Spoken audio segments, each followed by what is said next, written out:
हो जाता है। वह आगे बढ़कर मेरे कंधे पकड़ लेती है और मुझे मजबूर करती है कि मैं उसकी तरफ देखूं। त्यानो, हम्बोगेन शियाटोन का गॉडफादर है और 7 साल पहले उसी ने तुम्हारी जान बचाई थी। अगर उसने ब्लड ट्रांसफ्यूजन नहीं दिया होता तो तुम मर चुके होते। तुम इतने एहसान फरामोश कैसे हो सकते हो? उसे टारगेट करना बंद करो और आज जो हुआ उसके लिए तुम्हें बोगन से माफी मांगनी होगी। उसकी आवाज सुनते ही मेरे सामने 7 साल पुराना हॉस्पिटल घूम जाता है। डिसइंफेक्टेंट की गंध फिर से नाक में भर जाती है। कितनी विडंबना थी। जिस लाइफ डेट को मैं हमेशा याद रखता था वही आज मुझे कंट्रोल करने का हथियार बन चुका था। उसने उस एहसान का इस्तेमाल जान रन के करीब आने के लिए किया और मेरी ग्रेटिट्यूड को स्मोक स्क्रीन बना दिया। मेरी आंखों के सामने उसने मेरी पत्नी को छीन लिया और मुझे उसकी बेटी पालने पर मजबूर कर दिया। क्या शानदार प्लान था। मेरी उंगलियां हथेली में धंस जाती हैं, लेकिन अब दर्द महसूस नहीं होता। जब दिल मर जाता है तो शरीर भी सुन्न हो जाता है। पापा बैड। अचानक शियाटोन की आवाज मुझे यादों से बाहर खींच लाती है। वह नैनी का हाथ छुड़ाकर मेरी तरफ दौड़ती है, फिर अपने छोटे छोटे मुट्ठियों से मेरी टांग पर मारने लगती है। आप गॉडफादर को क्यों परेशान करते हो? आपने मेरा बर्थडे खराब कर दिया।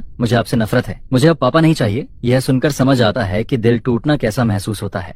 जान रन यह सब देखती है। वह हल्का सा भौहें सिकोड़ती है, लेकिन आखिर में सिर्फ ठंडी सांस छोड़ देती है। देख लिया, एक बच्ची भी सही और गलत पहचान सकती है। त्यानो, खुद पर सोचो। यह कहकर वह मेरी तरफ देखना तक बंद कर देती है। फिर हैम्बोगेन और शाओतोन को साथ लेकर दरवाजे की तरफ बढ़ जाती है। मैं बोगन को घर छोड़ने जा रही हूँ। शाओतोन, मॉम को बाय बोलो। अगले ही पल विला का दरवाजा खुलता है और जोर से बंद हो जाता है। मैं वहीं खड़ा रह जाता हूँ, फ्लोर पर फैले हुए केओस को देखता हुआ। टूटे हुए ग्लासेस, कुचला हुआ केक, जमीन पर बिखरे बैलून, सब कुछ मेरी मैरिज जैसा लग रहा था, मेरी फैमिली जैसा, मेरी पूरी लाइफ जैसा। मुझे नहीं पता कितना समय बीत जाता है। फिर जान रान वापस लौटती है। उसके पीछे शाओतोन भी थी। बच्ची अब भी मुंह फुलाए हुए थी। जान रान अंदर आकर वाटर ग्लास भरती है, लेकिन मेरी तरफ एक बार भी नहीं देखती। आखिर में शियाटोन मेरे सामने आकर खड़ी हो जाती है। फिर वह मेरा हाथ जोर से हटाती है। साइड हटो, मैं आपको नहीं देखना चाहती। मुझे गॉडफादर चाहिए। जिस पर ग्लास हल्का सा कांप जाता है। गर्म पानी मेरी हथेली पर गिरता है और उसे लाल कर देता है, लेकिन मुझे कुछ महसूस नहीं होता। मैं बेहद शांत आवाज में कहता हूँ, जैसे किसी और की कहानी सुना रहा हूँ। चिंता मत करो बब, बहुत जल्द तुम्हारे पास सिर्फ बोगेन ही पापा होगा। यह सुनकर दोनों एक पल के लिए रुक जाती हैं, लेकिन मैं उन्हें कोई रिएक्शन देने का मौका नहीं देता। जिस पर मैं मुड़ता हूँ और सीधे मास्टर बेडरूम की तरफ चला जाता हूँ। क्लैक। दरवाजा मजबूती से बंद हो जाता है, जैसे मेरे दिल का दरवाजा मेरा सिपल हमेशा के लिए बंद हो गया हो। उस रात मैं खाली कमरे में अकेला सोता हूँ। मेरा सिर लगातार घूम रहा था। लगातार लगे झटकों ने आखिरकार मुझे तोड़ दिया था और कब मेरी आंख लग जाती है मुझे पता भी नहीं चलता। लेकिन नींद आते ही मैं एक नाइटमेयर में फंस जाता हूँ। मैं 5 साल पहले के डिलीवरी रूम में खड़ा था। चारों तरफ डिसइंफेक्टेंट की गंध फैली हुई थी। वह गंध इतनी तेज थी कि सांस लेना मुश्किल हो रहा था। मैं कॉरिडोर में खड़ा पसीने से भीगा हुआ था। जन रान की दर्द भरी चीखें मेरे कानों में गूंज रही थीं। मैं बार बार भगवान से प्रार्थना कर रहा था, बस माँ और बच्ची दोनों सुरक्षित रहें। तभी दूर से नर्स की आवाज रहते सुनाई देती है। एक हेल्दी बेबी गर्ल हुई है। यह सुनते ही मेरे पैरों की ताकत खत्म हो जाती है। मैं खुद को संभालने के लिए दीवार का सहारा लेता हूँ। फिर मैं बच्ची का चेहरा देखने के लिए सिर उठाता हूँ, लेकिन मेरे सामने जो इंसान खड़ा था वह हैम्बोगेन था। वह बेबी ब्लैंकेट पकड़े मुझे देखकर मुस्कुरा रहा था। एक अजीब मुस्कान, गर्व से भरी हुई मुस्कान। मेरा बच्चा? उसकी आवाज मेरे कानों में गूंजती है। मैं घबराकर हाथ आगे बढ़ाता हूँ। नहीं नहीं, मेरा बच्चा कहाँ है? अचानक डिलीवरी रूम की लाइट्स झिलमिलाने लगती हैं, जिस पर हम्बोगेन का चेहरा डरावना होकर मुड़ने लगता है। विकृत, भयानक। उसके हाथों की ब्लैंकेट खुल जाती है, लेकिन उसके अंदर कुछ भी नहीं था। खाली, पूरी तरह खाली। मेरा बच्चा कहाँ है? मेरा बच्चा कहाँ है? अगले ही पल मैं झटके से जाग जाता हूँ। मेरा दिल बेकाबू होकर धड़क रहा था। ठंडे पसीने से मेरा पूरा पजामा भीग चुका था। खिड़की के बाहर सुबह होने लगी थी। घड़ी में लगभग 5 बज रहे थे। मैं अभी तक नाइटमेयर से बाहर नहीं निकल पाया था। तभी धड़ाम, बेडरूम का दरवाजा अचानक खुल जाता है। जनरान अंदर आती है। बिना एक शब्द कहे वह मेरा हाथ पकड़कर मुझे बेड से खींच लेती है। उसकी आवाज में जरा भी गर्माहट नहीं थी, जैसे वह किसी क्रिमिनल से बात कर रही हो। मैं बेड का सहारा लेकर खड़ा होता हूँ। तेज बुखार की वजह से मेरी नजर धुंधली हो रही थी। हर कदम ऐसा लगता था जैसे रुई पर चल रहा हूँ। मेरा सिर बुरी तरह घूम रहा था, लेकिन जान रान एक बार भी मेरी तरफ नहीं देखती। वह बस गुस्से में आगे आगे चलती रहती है और मुझे खींचते हुए सीधे चिल्ड्रन रूम की तरफ ले जाती है, जिस पर वह रुक जाता है और एक तरफ हट जाता है।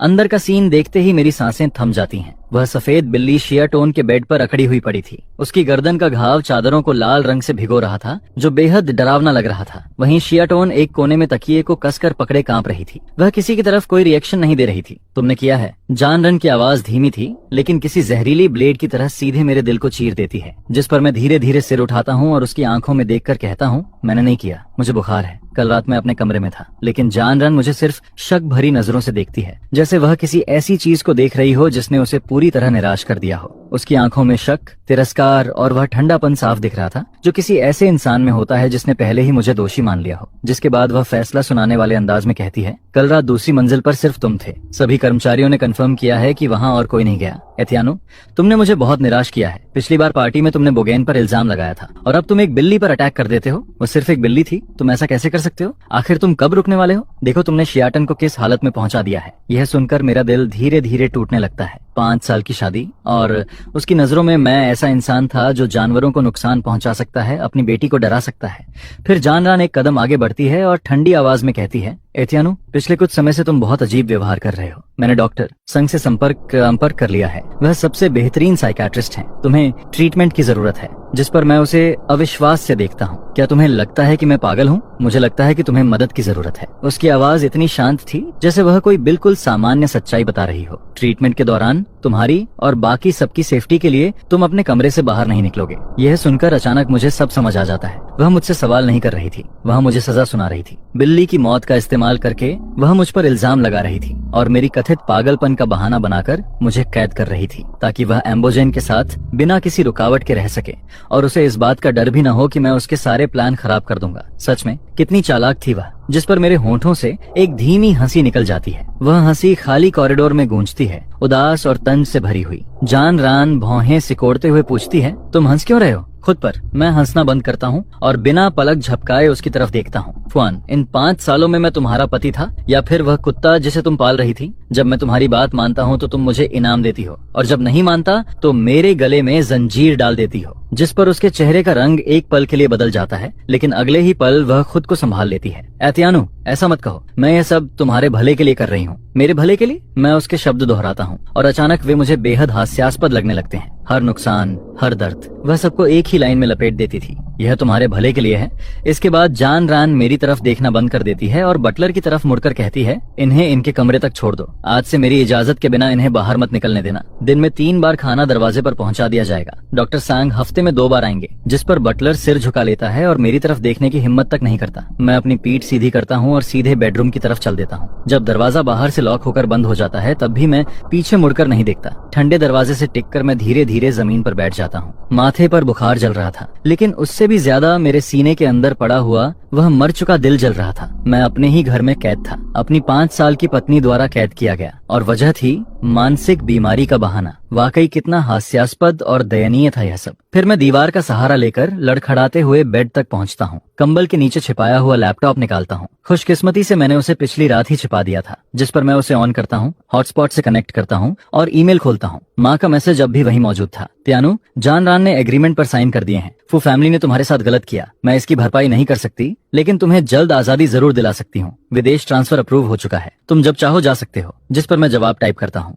थैंक यू मॉम, बस कुछ और दिन मेरा इंतजार कीजिए। इसके बाद मैं वर्क फोल्डर खोलता हूँ और ओवरसीज ब्रांच संभालने से पहले बाकी बचे सारे काम खत्म करने लगता हूँ। बुखार मेरी नजर धुंधली कर रहा था, उंगलियां कांप रही थीं, लेकिन मैं दांत भींचकर लगातार टाइप करता रहता हूँ। मुझे जाना था, मुझे हर हाल में यहाँ से निकलना था, इस नरक से दूर, उस औरत से दूर जिसने 5 साल तक मुझे बेवकूफ बनाया, और इस झूठ से भरे घर से दूर। अगले 3 दिन हैरानी भरे तरीके से शांत गुजरते हैं। जब भी डॉक्टर संग मेरा ट्रीटमेंट करने आते हैं, मैं उनके हर सवाल का जवाब देता हूँ, लेकिन वे ट्रीटमेंट मशीन्स मुझे असहनीय दर्द देती थीं। हर इलेक्ट्रिक सेशन के बाद मेरा दिमाग सुन्न हो जाता था, मैं लगभग बेहोश हो जाता था, लेकिन हर बार जागने पर मेरा दिल पहले से ज्यादा ठंडा हो जाता था। शायद मुझे जानरान की क्रूरता का शुक्रिया अदा करना चाहिए था।